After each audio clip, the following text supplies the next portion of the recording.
तो ये हल तो नहीं हुआ कि आप केपीके की हुकूमत तोड़ दें और कौमी असम्बली से रिज़ाइन कर दें, इस पर री इलेक्शन हो जाएगा सर?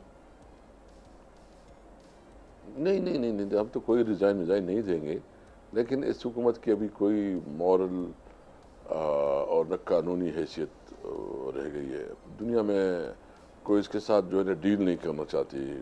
खारिजा पॉलिसी इनकी नाकाम हो चुकी है। माशी तौर पर ये मुल्क को संभाला नहीं दी जा रहे हैं। जो आवाम के ऊपर ये टैक्सेस लगा रहे हैं और जो बिजली की बिलें की एक बहुत बड़ी मुसीबत आवाम पे जो है नाजिल कर रहे हैं, तो इनका अभी ये सस्टेन नहीं हो सकता, ये चल नहीं सकता। ये निज़ाम ख़त्म हो चुका है।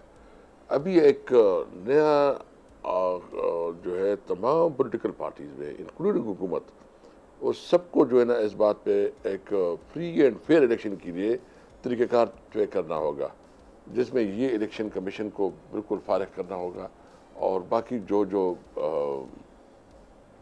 इसके लिए तमाम स्टेक होल्डर बैठे और तरीक़ाकार बनाए कि जब भी इलेक्शन हो वो सबको काबिल कबूल हो। सब्सक्राइब करें और बेल दबाएं ताकि कोई खबर रह न जाए।